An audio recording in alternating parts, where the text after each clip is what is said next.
Morning, I'm Bob, and I'm an alcoholic. Service to the grace of God and AA since the 10th of December, 1967. For that, I'm very grateful.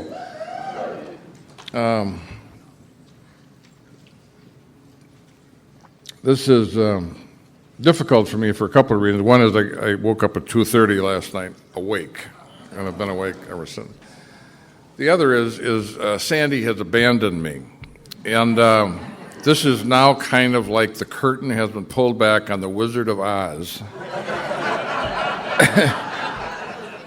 And I'm in my boxer shorts in front of, 350 people. I enjoy this mostly because I do it with Sandy, and now I am tasked with the task of giving you what I have alone.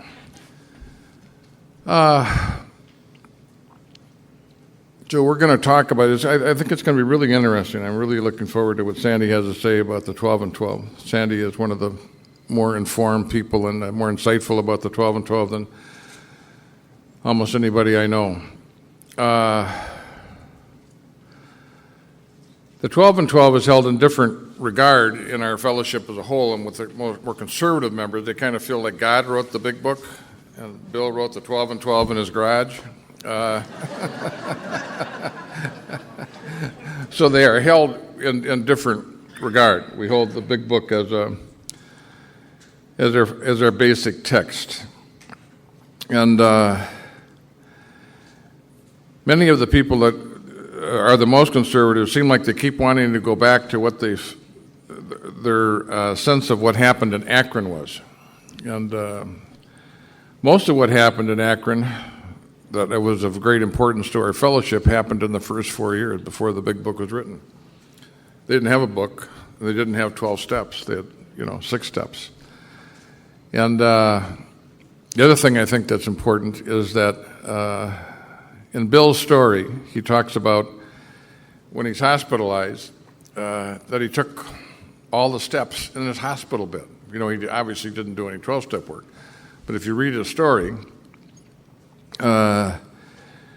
just before he had a spiritual awakening, Ebby visited him, and he had Ebby remind him as to what those 6 tenets of the Oxford group, although in our index they're written down as 5, which is, the one they don't have in there is admitting that you're powerless, and then doing an inventory at depth, confessing that inventory at depth, cleaning up your, making amends, helping others without any thought of yourself, and then finding God and keeping God connected to God in all your affairs.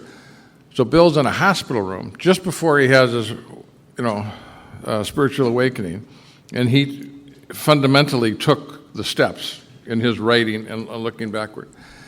There's a spot in the book where Bill says that first we get well spiritually, and then we get well emotionally and physically. I have always argued with that. That statement didn't make sense to me because I always felt like the spiritual is the most sophisticated thing that human beings do. And it's first you get well physically, and then you start to get well emotionally, and then it seems to me that we start to grow spiritually. I have since changed my mind and now agree with what the wording in the book is. Surprise, the arrogance. No, but it wasn't like I had a thing about it. I wasn't out saying, the book was wrong. I just felt like that wasn't my experience. When I look back on it, what I think I overlooked is that you wouldn't ever do the work unless something had changed with you spiritually.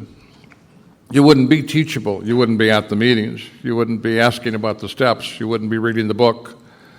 So something happened for each of us immediately. And I think a lot of us overlook that. We don't think, we think of Bill's great spiritual awakening as a spiritual Big Bang, to quote Sandy.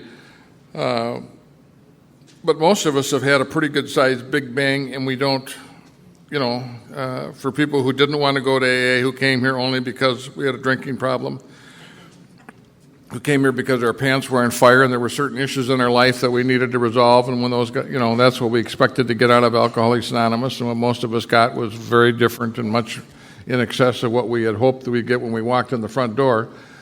But we came in with that attitude, and something changed in us. And I think it's that combination of the reduction of ego at depth. Last night, this morning when I couldn't sleep, I started reading Varieties of Religious Experience, which from my previous experience will put you to sleep. And I was hoping that would be the case, and it did not have that effect. So but in it, James is giving his testimony about 30, 40 people who have had spiritual awakenings and the different variety and the different extent to which they are, and the suddenness of them, and what predetermines them. And it's very interesting. That's a book that Bill read and had some impact on him when he was in the hospital. The biggest element for Bill is that all those spiritual awakenings were preceded by collapse of ego, were preceded by defeat. They were preceded by surrender. Chuck Chamberlain was one of my heroes, more of a distance. I was not close to Chuck, but I was around him a fair amount. I probably was with him at 15 or 20 conferences, and I just was somewhat in awe of him.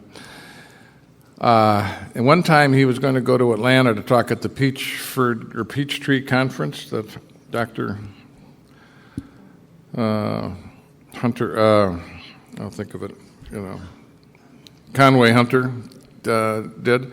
And they have all the experts from around the country on alcoholism that went to this conference. And Chuck, from what I knew, didn't usually do anything that was kind of outside of AA. And then I was at another conference where he was about 2 months after that, and someone asked him what he thought about the conference with all the experts on alcoholism, and he said, well, they don't know much about surrender. And in a single sentence, he kind of put his finger, as he was able to do, right on the essence of what is the difference. I think most people who are in the medical field and most people who are in the treatment field view AA as a facility. They view AA as some place they send people to. They try to, in their own mind, adapt how effective we are. They don't get that we are, a place where it's a way of life. It is not, a treatment facility. It is not extended care. It is not something that they, in most cases, understand at depth. Certainly the medical field does not understand Alcoholics Anonymous at depth. Some of the treatment facilities have a darn good, sense of what is going on in Alcoholics Anonymous. So, for the early grounding of our history, we did not have the big book, we did not have the 12 steps. So Bill wrote when Bill, in 1937, Bill goes back to Akron for another visit, and they've got a small group in New York, and they've got a larger group in Akron. And they start to count noses, and they've got 40 people sober in Alcoholics Anonymous. And then when you talk about moments, and then it occurred to the two of them at that moment, I think. I mean, they really didn't have the intent, even though I think historically Bill talks about, the idea that we're going to have hospitals and professionals and sort of thing. But I get a sense that in that meeting on the front porch at Ardmore, that they had a sense like this thing really could be something. This thing could be something the world needs. I mean, they were already on fire. Bill Wilson, for the last 2 years had done nothing but carry the message to alcoholics who still suffer, as did Dr. Bob in all his spare time. Bill gets the permission to go write the book, not to, start the idea of, for hospitals and that sort of thing, to go to the Rockefeller Foundation. They try to get money. They don't get much money. They get $5,000. They pay off Dr. Bob's house. They have about $2,500 left, and they're chewing at that at about $40 a week or $50 a week to try to stay alive. Bill was about to lose his home. And as Sandy said, he lived in 70 different places. And then he writes the 12 steps in 1938 during a fit of depression. And that was, some of the early writings he did, and they start to rough out the early chapters in the book. He sends them down to Akron. They discuss them in the rooms in New York. They argue. Through consensus, they start to do that. And finally, Bill said, look, I need to write this. And they give him permission to be the primary writer of the book, and Bill goes on to finish the big book. And out of that, of course, is our program. It's how we got our 12 steps. In the writing of that, So when they wrote the big book, there were less than 100 people sober. And these men and women spent all their time with each other. Many of them did not work, and so they were gathering together almost every night of the week, and they had formal meetings, depending upon where you were at a couple of nights. So they were just immersed in the program. So, living with each other. Ebby is living with Bill for the first 2 years. Bill lives with Dr. Bob for the first 4 months. And they just have time and space for each other. No, everybody's broke, and there's no real distractions going on. And in that environment, Bill, when he writes the book, he's writing to people who are all new in recovery. The purpose of the book is to carry the message to the still suffering alcoholic. That is a mission that they're on fire with. Okay, it isn't to enlighten people. It isn't just to make they talk about making their lives better, but I think this is, the Bible is somewhat written on the idea that Jesus is going to come back soon, so don't worry about what's going on. You're not going to live long. The end of the world is coming, and he's coming back. And that's why in certain passages they talk about don't get married, don't worry about your job, because it was written with the idea that, we have the guy who's going to make everything okay, and he's going to be back any minute. And I think in the big book, their focus was, just that strong on recovery. And so Bill spends, when we get to the ABCs, where it says that we were alcoholic and could not manage our own lives, that God could and would if he were sought, then he says we are now at step 3, which would give the impression that the first, so there's 30 pages in Roman numerals, and there's 62 pages or something like that in 60 pages of Arabic. So of the first 90 pages, if you throw out the 4th chapter, which is like 17 pages like that, you've got about 83 pages on steps 1 and 2. So he is, again, I think, very strong with the idea that the way to approach people is to talk to them about the powers, talk to them about the disease. And so he spends most of the first, literally half of the 164 pages of the book convincing people that they've got a very serious illness, that it is an illness, that it's, indicated by allergy of the body and obsession of the mind, that once we start drinking, we have an allergy and we can't stop. Craving comes in and we don't do well. And our minds are obsessed with the idea of drinking, and once we stop, we can't stay stopped. That's a pretty bad combination, to have a terminal illness that you can't stop, and once you start, you can't stop, and once you stop, you can't stay stopped. And over and over and over again, in every different way, he's trying to convince us that information about that fact will not help. That once you lose control at a certain level, you are suffering from an illness that only a spiritual experience can provide an answer for. Now that's, Bill, for the first, from November to May of from December 11th until May of 1935, Bill worked with those 75 people unsuccessfully. So he knows that just leaning on the spiritual experience is not going to help. So now he's combining it with, the hopelessness of the disease in that situation. So he's kind of beating us into submission and giving us different stories about, Jim and about Fred and about everybody, about how no matter what you know, no matter what you think, the disease is going to try to convince you that you can drink normally, that you can drink again successfully, and you're not going to be able to. And when you get in that strange mental quirk, of our minds are going to put us in a situation where we're going to drink again without any thought. Okay? So we have to rely on a power greater than ourselves. And over again, that is his, so he's building the foundation of, as Bill talks about in the 12 and 12, why would you take these steps? Well, we take the steps because we have to. We take the steps because our recovery is based on them. And if we don't get well, we're going to drink again. And if we drink again, we're going to die. So I think he goes over and over the laying the foundation of the strength of the disease and the powerlessness that we're in, and then the obvious decision about we have to turn our will and our lives over to the care of God as we understand them. And to me, that's the foundation of our entire program.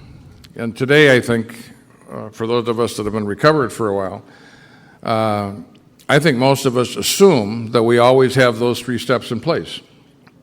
And when we are having difficulty, when we go back to do work, many of us go back and start at step 4. I've got a problem, I'm going to go do some inventory. In most cases, we're not missing information about our own lives and about our own experience. And we're not missing information about the problem, because our problems are not new. They're not weeks old.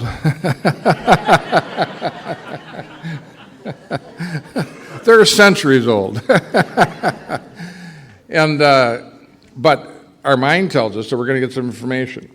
Well, I'll tell you what the subconscious mind is telling you. Look, do whatever the hell you want to do. You want to go to meetings? Go to meetings. Do you want to do steps? Go do the steps. But get this straight, we're not changing. Okay.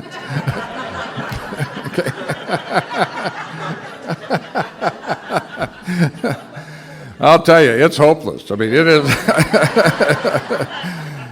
It is much worse. So those of us that are sitting in the seats that have a number of years of sobriety wonder why the persistence of certain issues in our lives when we, think that at different periods of time we've inventoried them, we've turned them over, we're getting ready. We are stuck, we are afraid of change. We are resistant to change. The ego's in charge.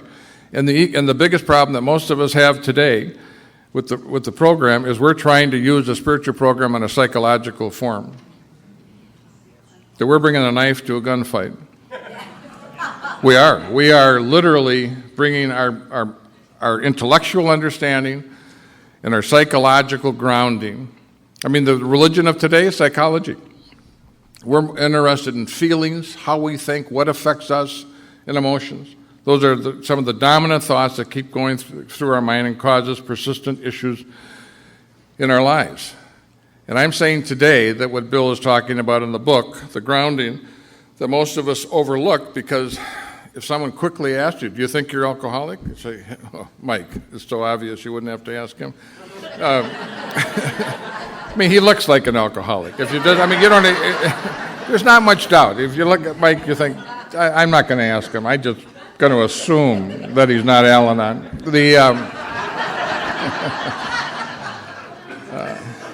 Okay.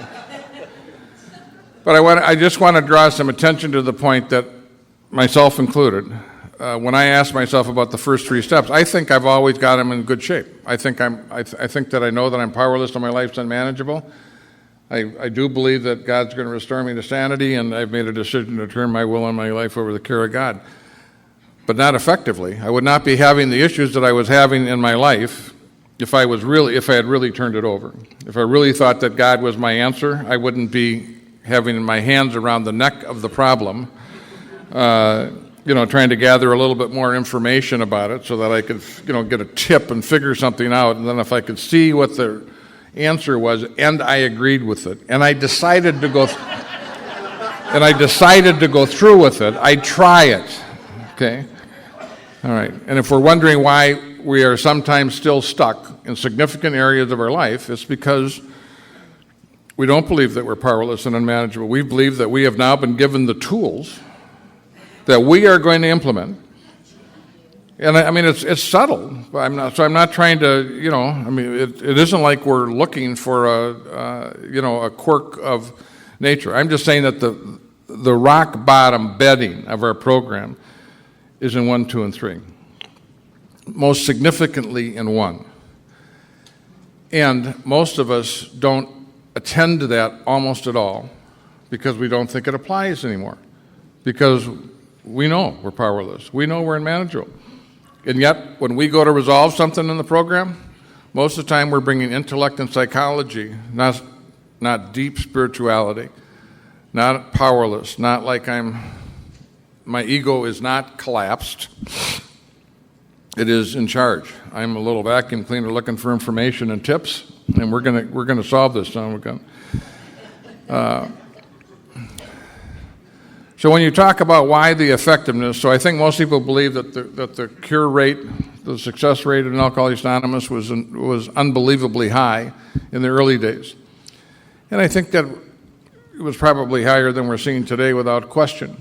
I don't think it was as high as Bill reported in the book. I think that was, in my mind, that was an exaggeration. But I think it was high for a couple of reasons. I mean, if we lived in each other's homes, if we spent every night together with our spouses, talking about what was going on in our lives and talking about the program, do you think our success rate, do you think our closeness, do you think that fellowship, do you think that getting down on our knees, making a decision, telling our story, do you think that what we were giving each other, the bonding and the closeness and support that we gave each other, would you expect recovery to be a little different than our meeting-based recovery that we're talking about today? Okay, I would expect it to be higher. And people say we're going to go back and replicate that. Well, it's pretty hard to go back to the 30s. I'd love to go back to the 50s. That would be, to a simpler, gentler, more understandable, easier time, attractive time for our country, but you can't go back, and that's one of the, issues that we have. So Bill is talking to people new in sobriety, and he's talking about, and his major emphasis for 90 pages of the book are in step 1 and 2. That you're powerless and unmanageable, and you have to find a power in yourself, and there should be no resistance to finding that power. There should be nothing in your way, because it's your own definition of God. Don't let, all you have to do is give up arguing. All you have to do is give up being in charge. All you have to do is just not be, have a death grip on this idea that you're not going to try. And Bill, who, after he was about 8 or 9 years old, never darkened a church, was very concerned, did not like the idea of a God that was personal. He was, kind of into a scientific, universal, higher power sort of thing. And so he really, was resistant to it. And that great thing that Ebby said, pick your own conception of God. And when Bill, in his hospital room, was reacquainted with the 5 or 6 points of the Oxford group, and he mentally and spiritually and emotionally went through those and processed those in a hospital bed and became willing to make amends. Could not make amends, but became willing to make amends. And he had his spiritual awakening. And the spiritual awakenings are described in our appendix, second appendix, number 1, but they're also described by Jung in his conversation with Roland Hazard, and they're somewhat described by Silkworth in The Doctor's Opinion. And basically what they're saying is that the fundamental ideas that governed your life up until the time that you had your spiritual awakening are cast suddenly. In our big book, every time we're talking about something that happens spiritually, many, many times there are words like at once, all of a sudden, cast aside, suddenly cast aside. There is no time involved. It is just something happened and it's different. It was this way, and something happened, and now it's that way. And with Roland Hazard, or when Jung was talking about it, he said the fundamental ideas that are the structure and foundation of your life are suddenly cast aside and replaced by new ideas. And I think for many of us alcoholics, we had an internal dialogue and conversation that was killing us. In our society today, we talk about why do adolescents commit suicide? We are people, alcoholics in a room. We have one of the highest rates of suicide, on the planet. Okay? When you sit to a room like this and you say, we're not afraid to die, we're afraid to live. Alcoholics nod their head. Normal people just go, what? Okay. But there are very few heavy drinking alcoholics that haven't had the idea that they just soon not come back.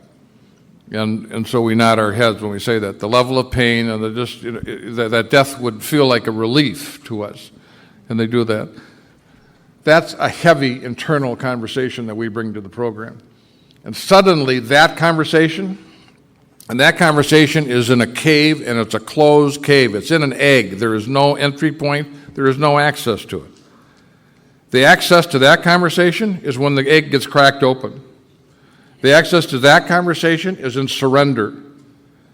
And when you open the moment. Okay? So what happens in surrender? The ego is collapsed. When the ego is collapsed, there is a space for the grace of God, for the power of the universe, for our higher power to enter. Okay? We are empty. Okay? So when Suzuki talks about, the way to grow is to have a beginner's mind, not an expert's mind. An expert's mind is full.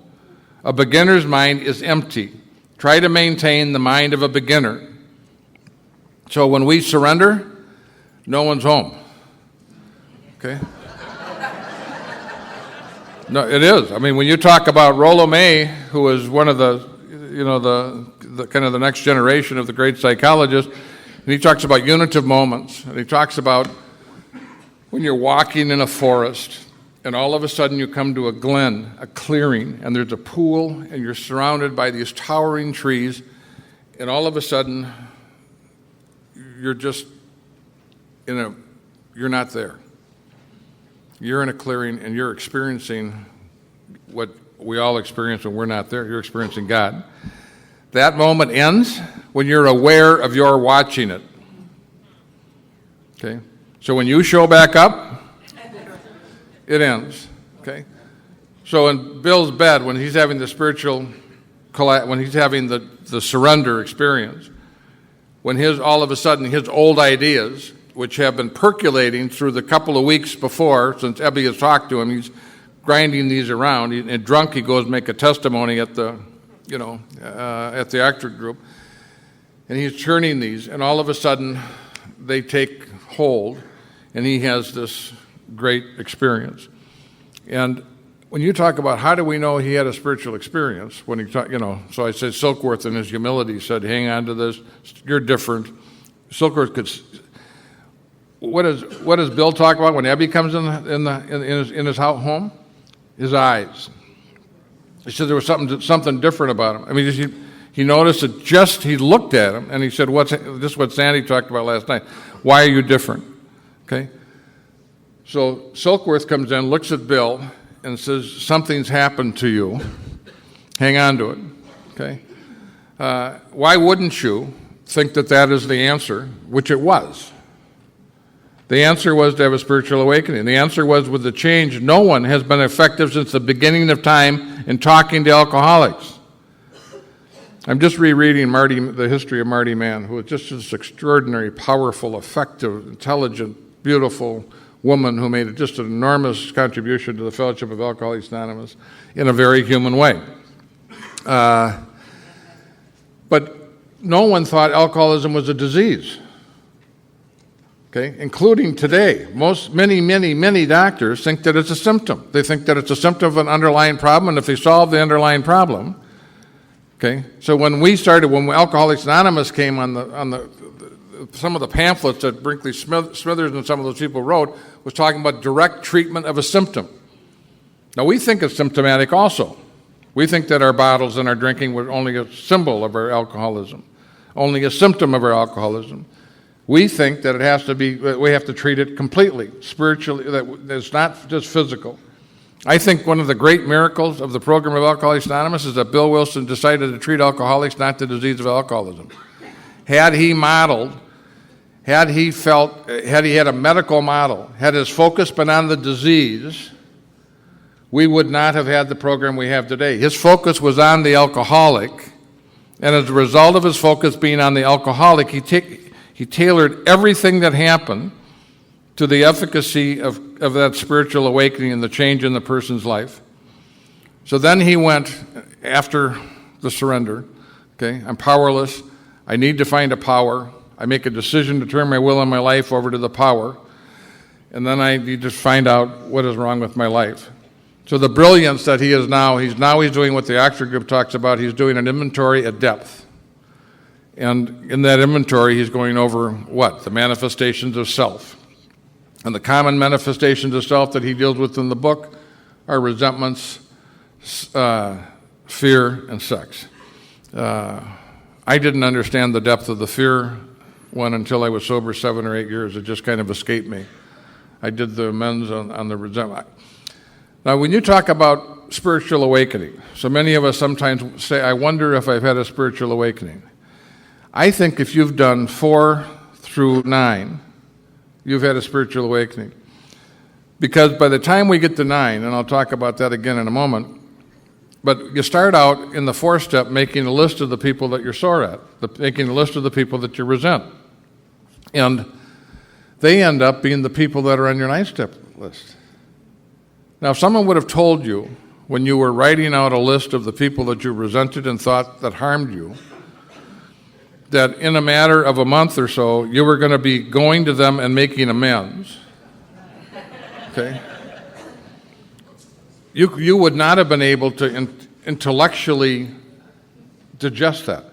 It just wouldn't make sense. You'd say, why would I do that? I can't do that. I don't, for those of us that felt we were victims, some of us were just angry and irritated and PO'd at people we felt didn't treat us right, but some of us were deeply harmed by people and felt victimized by the situation and could not have gotten our heads around the idea that we were going to go to that group of people. But yet, for most of us, that group of people goes from column 1 to column 4, and that's a transformation. That's a real change, okay? That is just extraordinary, and it's invisible for most of it. So I would say to all of us, when we talk about, have you had a spiritual awakening, if I can find,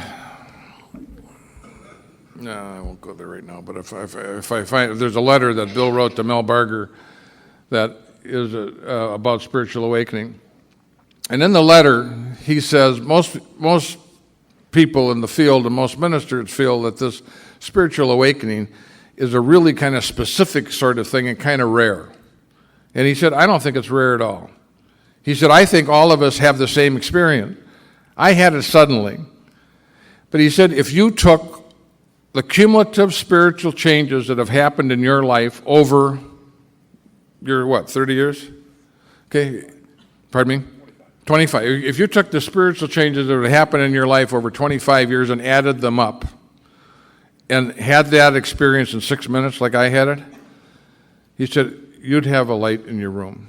You'd have the wind blowing in your face. You would have the same experience that I had cumulatively, which I thought was, wonderfully said, inclusive, and insightful. And I am just blown away. I mean, I've been around a fair amount of time. And it has only been in the last number of years that I've really got the sense that what this program has done is given us a way to repeat spiritual awakening.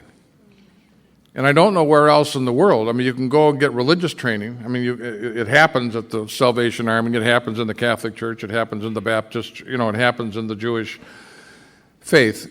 But I don't know that the design is that intentional and that effective, and especially with the rough group of people that we're dealing with.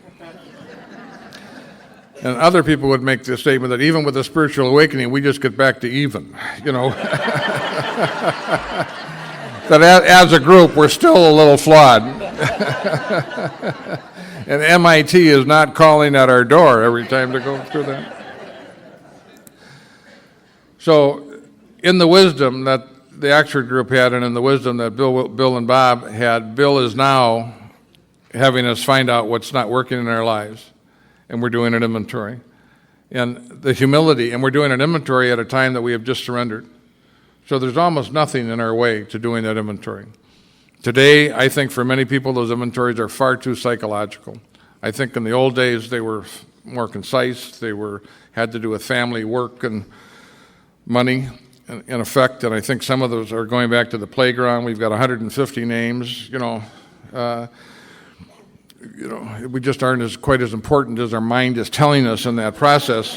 And I'm not trying to belittle it because it's a very personal process. And the way you go through, you're entitled to go through that. You need to go through that process exactly the way you perceive it for you to go through. I'm just reporting to you that I think my sense of it today is that it's more psychological today, because I do think psychology. I mean, if you looked up in the yellow pages when I came in 1967, probably a page and a half of psychiatrists and psychologists. Today, it's a major industry.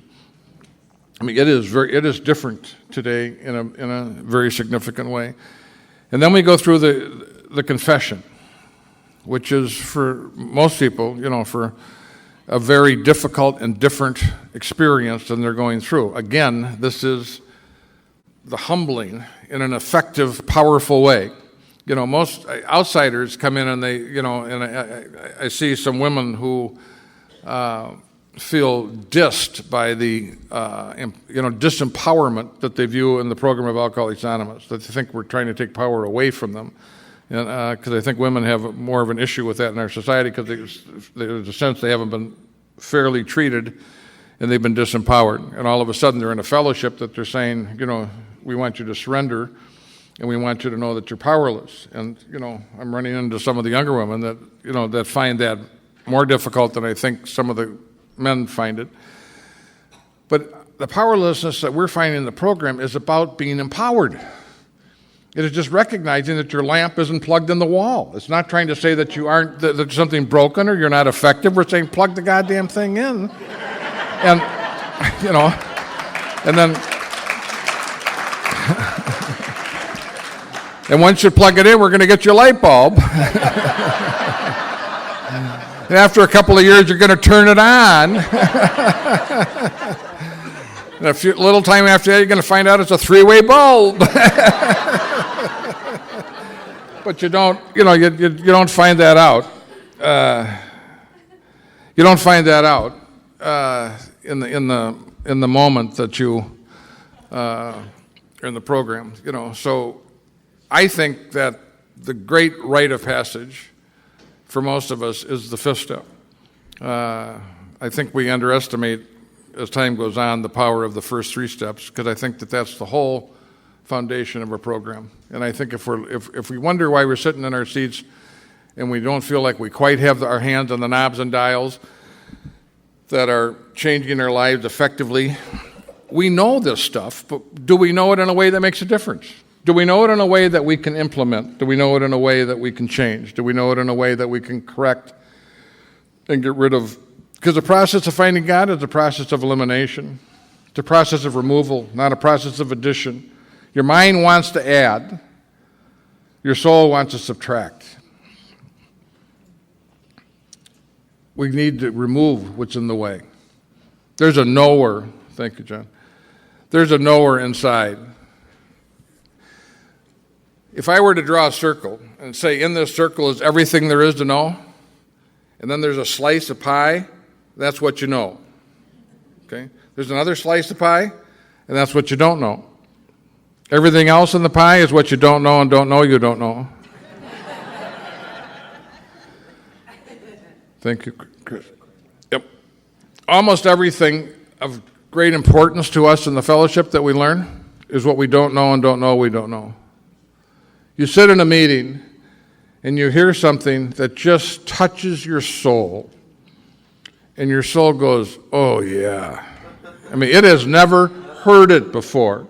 It did not know it. It did not know the word. It doesn't go, oh, I like that. That's interesting.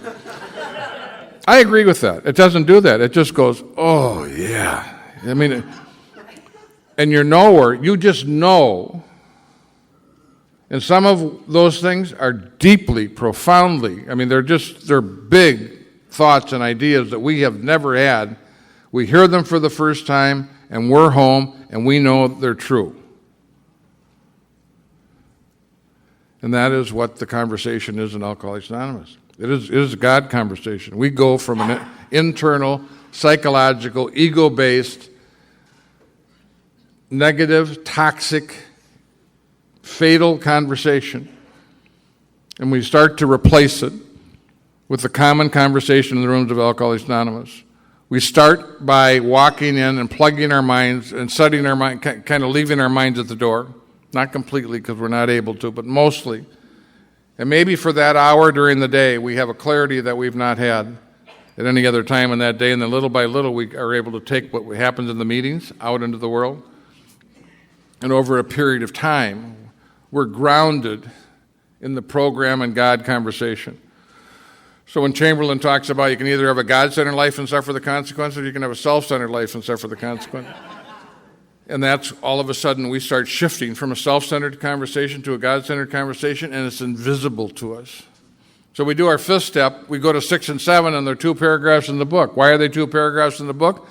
Because everybody is newly sober and it doesn't really occur to them. I mean, Bill is saying in the start of chapter 6, now these are about to be cast out. So you just did an inventory, you found out, you've told your story and you found out, you have a list of your defects of character and they're about to be cast out. Okay? I know that most of us, for a long time, I would sit, we all have periods of time where we struggle, and we have periods of time where our programs are more effective than other periods of time. And the mind, I think, wants to know what's wrong and know what to do. Okay?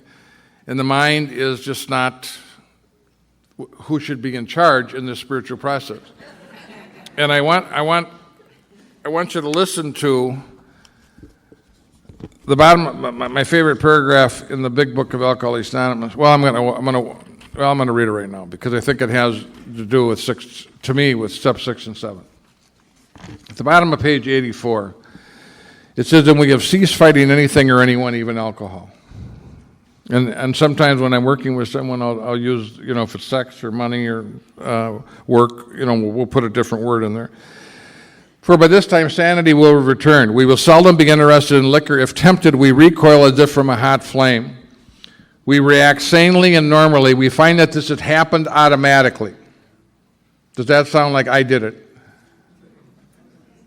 No, but think about that, because that's what we're trying to do. We're trying to do it. Okay? We're not always trying to prepare ourselves to have God do it. We're trying to do it. There's a difference between preparing yourself to receive a gift and using your own power. And that's where I've been stuck most of my life. When I try to be more an implement, when I try to have the power come through me, my experience is more powerful and effective. When I try to muscle it or brain it, it doesn't work. We found that this has happened automatically. We see that our new attitude towards liquor has been given to us without any thought on our part. It just comes. That's the miracle of it. We are not fighting it, neither are we avoiding temptation. It is though the problem has been removed. It doesn't. We feel as though we've been placed in a position of neutrality, safe and protected. We've not even sworn off and said the problem has been removed. It does not exist for us. We are neither cocky nor afraid. This is our experience. This is how we react as long as we keep in fit spiritual condition. Which my normal friends don't understand why I continue to go to Alcoholics Anonymous if I've been sober 45 years. I have cute little remarks about that, but the truth is that I go to maintain my spiritual condition. I'm a better man, I'm kinder, I'm happier, I'm more grounded, I know who I am. When I am not grounded in the program, I'm grounded in my problems, I'm grounded in my circumstances. I'm at the effect of what happens in my life. When I am grounded, when I'm connected to my higher power, I am not as important, and it is not as important. It's a different paradigm. It is a different place that I stand in. It's a new pair of glasses. It's a different hole in the fence. My hole in the fence that I looked through was just under the cow's tail. Okay?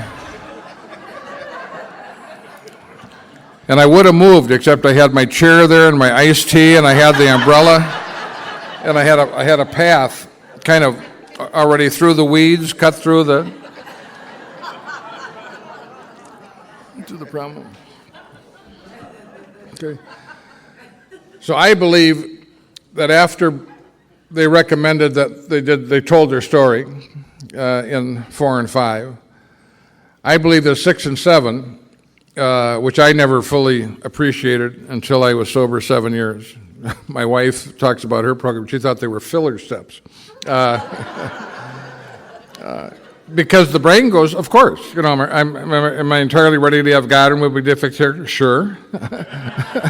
Yep, okay. Ask him, of course, yep. Okay.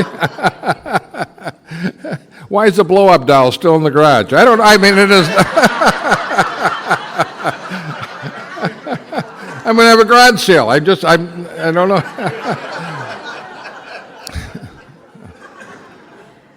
Yeah, it is hopeless. It is. And the good news is once you've been around for a while, you can laugh at that because that's not who we are. That's the false self. All the mischief is created by the false self. All the mischief is created by the ego. And you start to get a sense as you stay in the fellowship and you continue the God conversation is that false self is not who we are. That we are spiritual entities having a human experience. That in nature, you just start to get a sense, as you get older, you get a growing sense of that. As you're younger, you're more bound in the circumstances. You're trying to get your education and find a mate and get a job and all those. You're busy. You're having children. Those are, very demanding times of life, and, you get pulled in different directions. When you get to midlife, I love Carl Jung in his essays, Modern Man in Search of His Soul, said, I never found a man over 45 years of age whose fundamental problem could not be dealt with by a religious way of life. That is one of the fathers of psychology talking about his differences with Adler and Freud. And he was the one who really focused on the power of spirituality in life. He appreciated the mythic journey. Our journey is the classic mythic journey of life.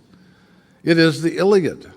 It is the prodigal son. It is Paul's, walk to Damascus. It is, it is the best. There is no experience.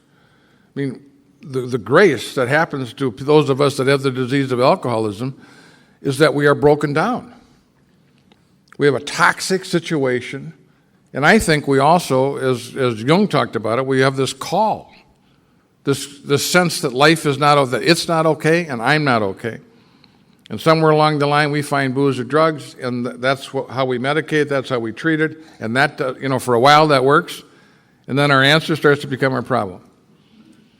And that's, eventually we get to a spot where we get surrendered. And even though we talk about surrendering, I would submit that we are surrendered. That the disease and the circumstances and the pain surrender us. It is not even something that we consciously decide, even at the time we are surrendered. The problem that many of us have when you have a spiritual awakening is if it is not somehow preserved, and I don't think it's ever preserved at the level of the event. I don't think, with all the issues and humanness that Bill Wilson had, if he had full access to that spiritual awakening all the time, he wouldn't have maybe had some of the struggles that he had in life. What happens is it starts to diminish into concept and memory. And we can still talk about it, but it starts to fade. That little joke about the 4-year-old kid is at home and the parents come home with the new baby from the hospital and the new baby's in the room and the 4-year-old wants to go in the room and talk to the new baby, and the parents are a little nervous about that, but he's insisting that he goes in the room and talks to the new child, and finally they let him in the room and they stand by the door and listen, and the little 4-year-old says to the new one, he said, quick, he said, tell me who I am and where I came from. I'm starting to forget.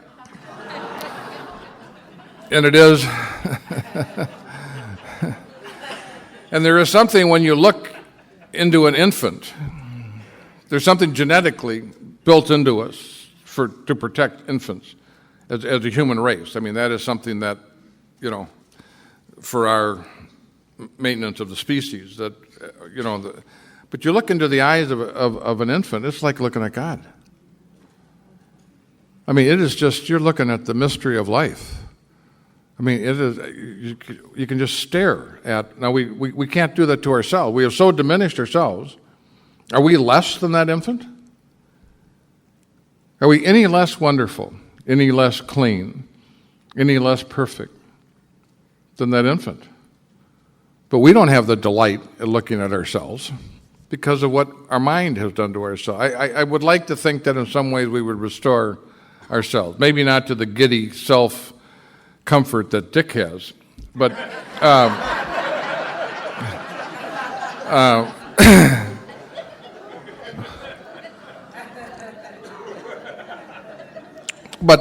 to a fuller appreciation that we have.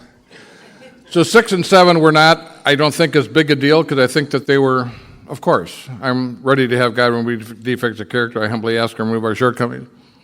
8 and 9 are, I think, the underappreciated booster rocket steps of Alcoholics Anonymous.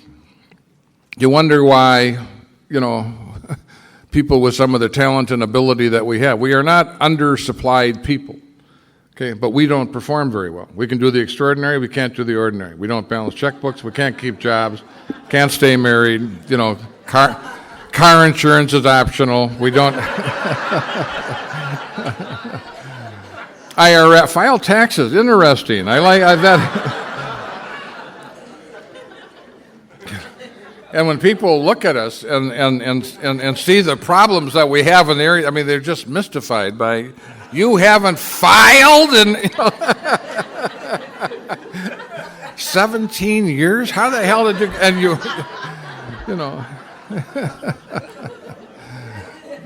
it is, that's why the ordinary question to alcohol, are you married? And you get this, and it isn't like we don't know the answer, we're just not sure how much time you have. Do you work? Do you have kids? Those are compound questions. Those are not simple, straightforward, sorts of things for alcoholics. It is, and so we have. But you come to 9 and 10, and again, put yourself back in the newness of the surrender experience. If you've gone through the steps fairly quickly, as the old timers did, and you don't get too wrapped up and too psychological in that process, you're on fire. I mean, you believe that you have a fatal disease and that you better find a power greater than yourself that would restore you to sanity, and you've made a decision to turn your will and your life over to that power. You did an inventory to find out the unworkability of your life. You've walked out of that inventory, hopefully, with a sense of what your defects of character are. In a 6 and 7, you've become ready to have God remove them, and you humbly ask Him to remove them. And in that frame of mind, with that frame of responsibility, you now set out to set the slate clean. I am a guy, my wife says, I'll be driving the car, and all of a sudden I'll flinch. And my wife will say, what's wrong? Stop doing that to yourself. And it's some thought I have about a deal I should have done or something that I did wrong at work or something. I just flint. It is, and and she can see me doing something negative to myself. And that's what we'd have to hire someone to be as negative with ourselves as we are. You almost couldn't, and we're healing this as we go. But we are about to really put the ribbon on the recovery program. And this is where many, many people skimp.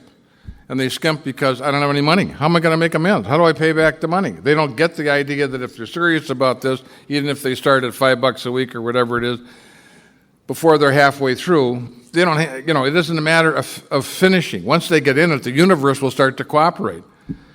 We had bill burning parties for guys that took 14 years to pay off their debts in Alcoholics Anonymous.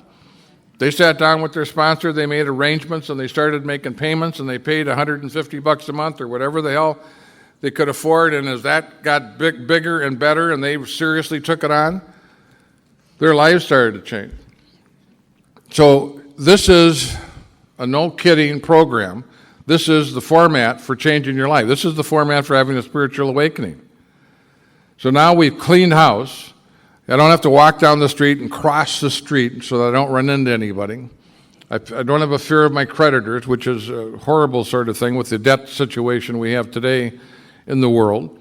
And I've really cleaned my act up enough that I start to have a sense of my personal integrity has been restored.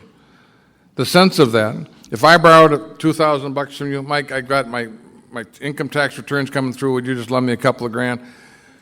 Mike lends me a couple of grand, I don't pay him back.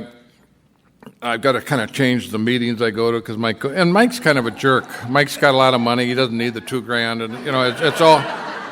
Well, I've got to kill Mike. If I don't kill Mike, it's just the way it is, Mike. Sorry, and it is.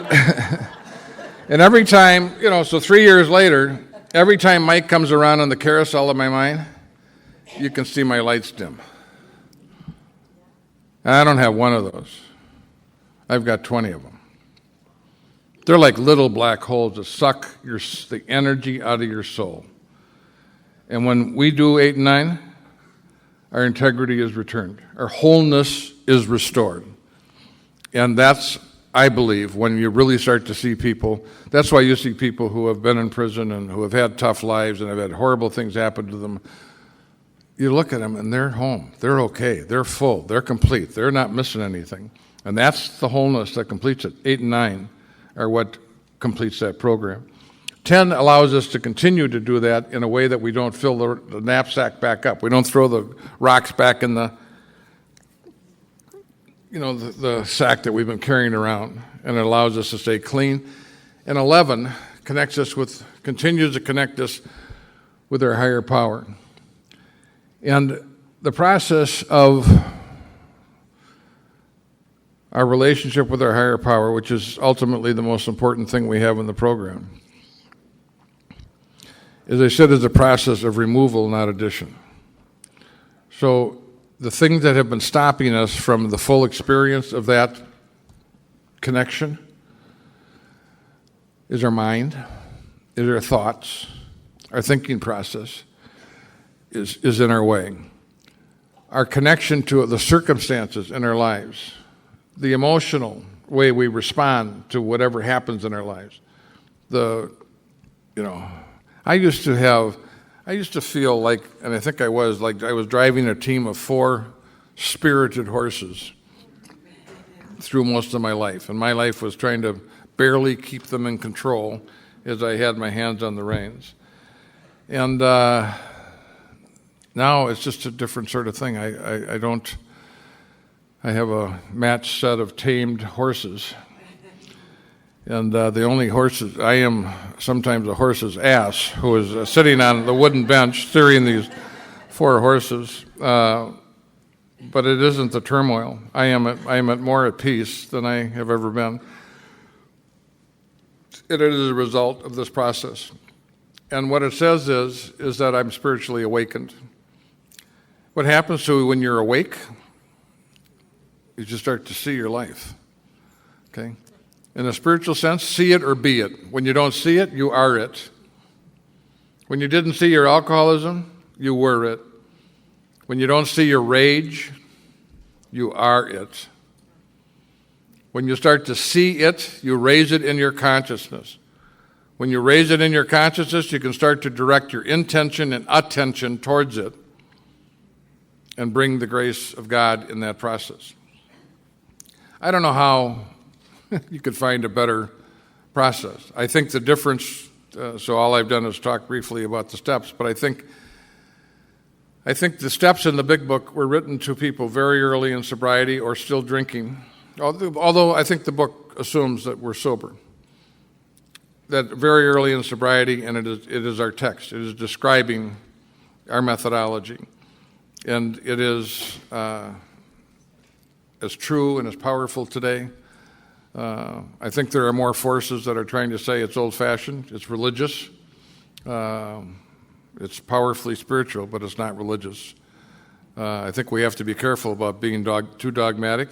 I think we have to be careful about being too rigid. People saying, baloney, we need to, this is the exact thing we need to do. I'm saying, well, I don't know. Most of the people in the old days, I think it's exaggerated, this toughness and, dogmatism that people bring to the program. I think there's a gentleness and a respect that we need guidance. But you also, in a sponsorship relationship, I think need permission. And I think, and there's supposed to be some verticality in that relationship. There should be some authority that I have in that relationship. If I don't have any authority in that relationship, it really isn't a sponsor-responsee relationship. So I'm not suggesting we don't have that, but I am suggesting that we don't get too rigid, thinking again that Bill took the steps in his bed.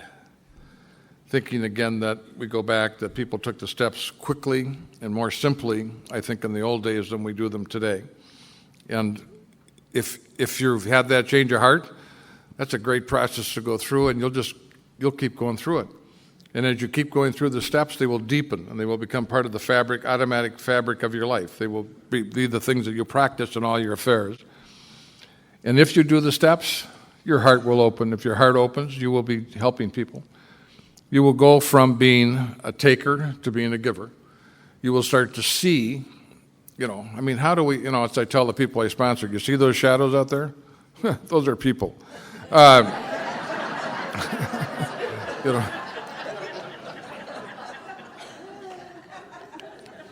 It is, as we get unburdened, okay, we become more awake. We've been sleepwalking through our lives. And this is a spiritual process that awakens us, and as a result of being awake, we're less burdened. We're more who we really are. Our true selves start to come through, and we start, I think, to have the full measure of life. I am very, very much looking forward to my friend Sandy's talk on the difference in the 12 and 12, which I love. And with that, I am done. Thank you.